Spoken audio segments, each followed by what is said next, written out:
여러분 안녕하세요. 예언서 예레미야서에 대해서 계속해서 말씀 나누도록 하겠습니다. 예레미야는 눈물의 선지자라고 했습니다. 그 이유는 이스라엘이 하나님의 말씀에 불순종하여 그 정해진 심판을 받는다는 사실을 백성들에게 그대로 전해야 했기 때문입니다. 굿뉴스가 아닌 배드뉴스를 전해야 하는 예레미야 선지자. 그래서 그는 자신이 태어난 것, 또 자신의 생일을 저주했던 그러한 선지자였습니다.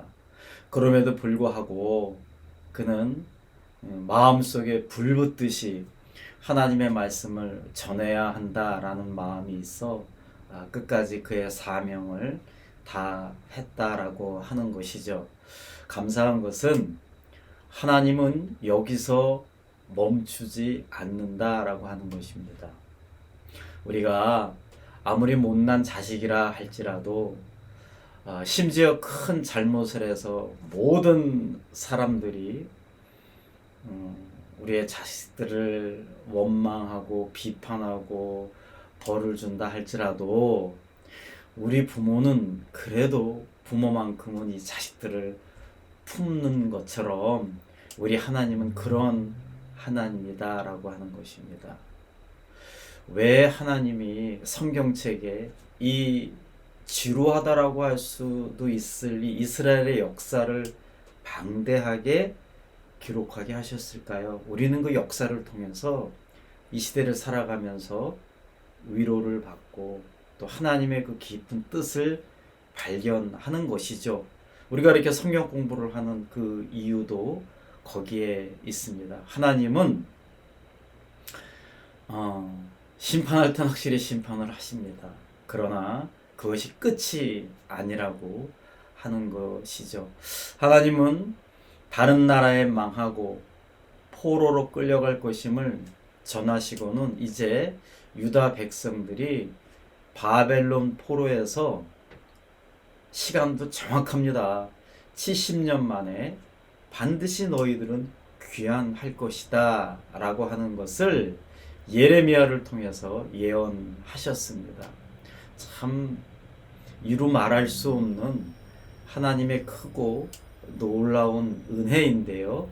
예레미야 29장 10절 말씀에 보면 나 여호와가 이같이 말하노라. 바벨론에서 70년이 차면 내가 너희를 권고하고 나의 선한 말을 너희에게 실행하여 너희를 이곳으로 돌아오게 하리라. 말씀을 자세히 보면 유다 백성들이 뭐 스스로의 힘으로 돌아온다는 것도 아닙니다. 하나님이 다시 이들을 하나님의 능력과 하나님의 힘으로 데려오실 것을 약속하시는 말씀입니다. 다시 한번 말씀드립니다. 우리가 죄 때문에 심판과 고통을 받겠지만 다시 구원해 주실 것을 약속해 주신다라고 하는 것입니다. 심판하시기 전까지는 하나님께 돌아오지 않으면 내가 너희를 심판할 것이라고 아주 무섭게 경고했지만 일단 심판하고 나면 바로 뒤따르는 것이 위로와 회복과 소망의 말씀을 주시는 분이 바로 참 좋으신 우리 하나님이라고 하는 것입니다. 이제 예레미야서 초반의 말씀처럼 하나님의 예언대로 유다 백성들은 예루살렘에서 바벨론까지 한 1600km, 한 1000마일 되는 것 같아요. 이 길을 이 철사줄로 묶여서 포로로 끌려가게 되었을 때 하나님이 이렇게 위로를 하시는 거죠. 너희는 위로하라. 내 백성을 위로하라. 말 안 들어서 심판하시면서도 하나님은 내 백성이다. 내 백성이다. 참 저는 이 말씀이 너무 큰 위로가 되는데요. 너는 그래도 내 백성이다. 선지자들로 하여금 내 백성들을 나 대신 위로해라.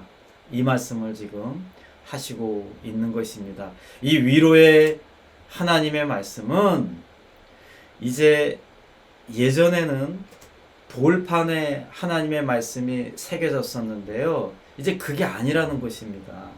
그 돌판에 새겨진 그 말씀, 왠지 하나님의 귀한 말씀이지만 나와는 좀 이렇게 좀 동떨어진 것 같은 그러한 거리감이 있었던 말씀이 이 예레미야서 이스라엘이 망하고 회복하는 과정 속에 바뀌게 됩니다. 이 말씀이요, 이제는 돌판에 써 있는 걸 내 눈으로 보는 것이 아니고 그 말씀이 성령님을 통해서 내 마음판에 새겨진다라고 하는 것입니다.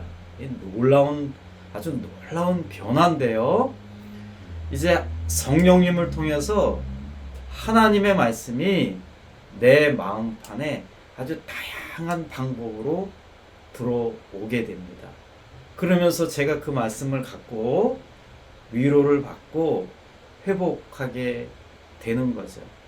예전에는 구약시대에는 하나님의 말씀인 이 돌판을 옮겨 다니면서 법궤에 담아 옮겨 다니면서 성막 속에서 제사를 지냈지만, 그래서 이 아브라함이 후손인 이스라엘 백성들이 우리는 혈통 공동체라고 강조를 했지만 이제 그 혈통 공동체는 사라진 겁니다.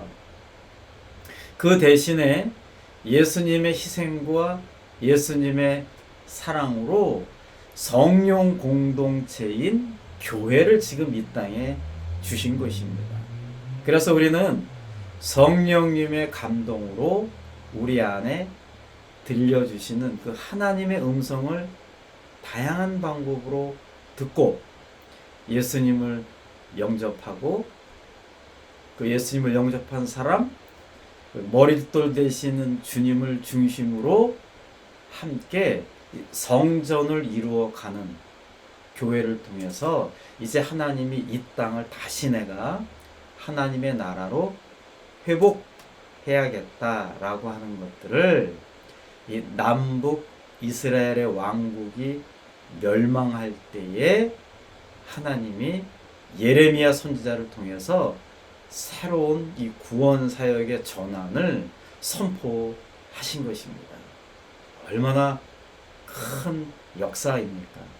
여러분 꼭 기억하시기 바랍니다. 하나님이 심판하시기 전에 우리는 더 정신 바짝 차리고 신앙생활을 함께 해야 합니다. 감기 걸리기 전에 예방주사 맞듯이 우리가 코로나 걸리기 전에 백신 주사를 맞아야 하는 것처럼 미리 맞는 거 중요합니다. 허나 설사 그래도 우리가 나약하고 연약하기 때문에 우리는 죄를 짓고 하나님께 심판을 받고 하나님께 혼이 날 때가 있죠. 그럴 때 다 포기하고 될 대로 되라라고 자포자기하지 말고, 그럼에도 불구하고 하나님을 바라보았을 때 하나님이 이스라엘 백성들에게 위로와 소망과 사랑의 메시지를 주셨던 것처럼 지금 살아가고 있는 우리들에게 하나님은 다양한 방법으로 우리를 위로하시고 우리를 격려하시고 우리와 함께 하실 것이라는 것을 예레미야 선지자를 통해서 우리들에게 주시는 아주 귀한 메시지입니다. 이 놀라운 사랑의 하나님의 은혜를 오늘도 삶의 현장에서 체험하시면서 다시 힘을 내시고 다시 한번 하나님의 자녀로 자부심을 갖고 살아가시는 여러분과 제가 되기를 간절히 바랍니다. 여러분, 하나님은 여러분들을 위해서 놀라운 계획을 갖고 계세요. 그리고 여러분들을 사랑하십니다. 감사합니다.